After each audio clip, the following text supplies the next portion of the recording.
하박국 머릿말. 믿음의 삶은 당혹스러울 정도로 예측 불허인 모험의 여정이다. 다음에 무슨 일이 닥칠지 알지 못하며 예상대로 일이 성사되는 경우는 많지 않다.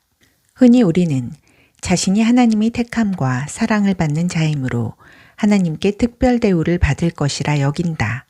자연스러운 기대이기는 하다.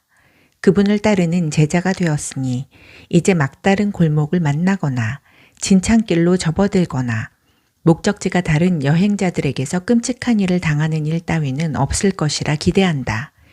이해 못할 바는 아니다.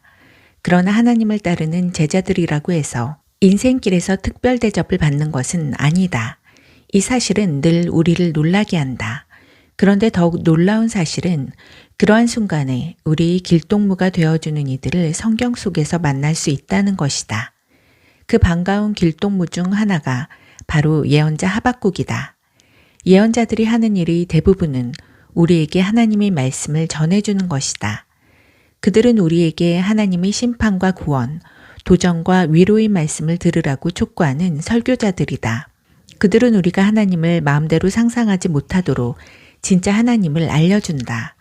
하나님의 말씀에 귀 기울이라고 외치는 예언자들은 세련된 완곡어법을 사용하는 자들이 아니라 가히 우리 면상에 주먹을 날리는 식으로 설교하는 이들이다. 그러나 하박국은 우리의 말을 하나님께 해주는 예언자다. 그는 도무지 이해하기 힘든 일 앞에서 우리가 느끼는 당혹감과 하나님에 대한 실망감을 서슴지 않고 하나님께 털어놓는다. 그는 하나님께 우리 말에 귀 기울여 주실 것을 요구한다. 그것도 예언자답게 정색을 하고 단호한 말투로 말이다. 하나님, 얼마나 더 외쳐야 저를 도와주시렵니까? 사람 살려, 살인이다, 경찰 하며 얼마나 더 소리질러야 저를 구하러 오시렵니까? 어찌하여 날이면 날마다 악을 목격하고 고난과 맞닥뜨리게 하십니까?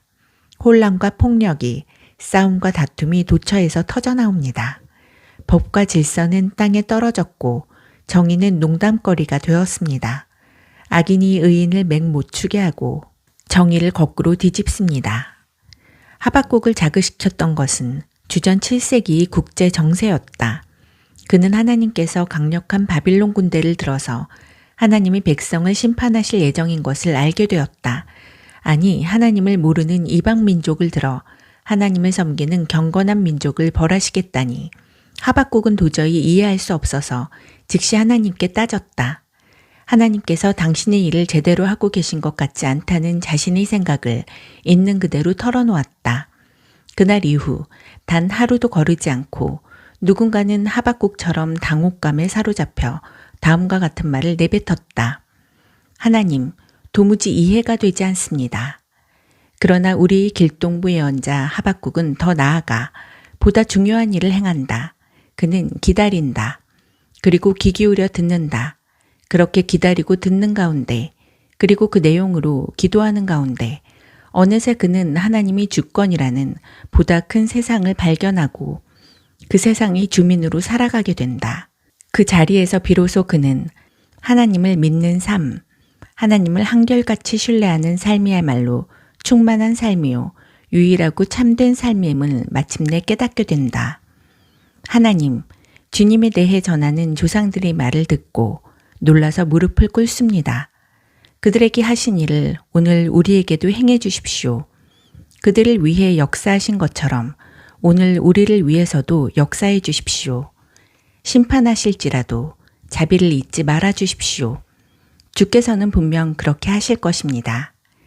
체리나무에 꽃이 피지 않고 딸기가 익지 않아도 사과가 다 벌레 먹고 밀농사가 흉작이어도 양우리에 양이 없고 외양간에 소가 없어도 나 하나님께 즐거운 찬송 부르리라. 나의 구원자 하나님 앞에서 즐겁게 뛰어놀리라. 나 하나님이 통치와 승리를 믿고 용기를 얻어 기운을 차리네. 사슴처럼 뛰어다니는 나 산 정상에 오른 듯한 기분이라네. 하박국은 우리와 출발점이 같았다. 그 역시 우리처럼 혼란에 빠져 있었고 불평했으며 심지어 하나님을 고발하기도 했다. 그러나 그는 그 자리에 머물지 않았다. 그는 더 나아갔다.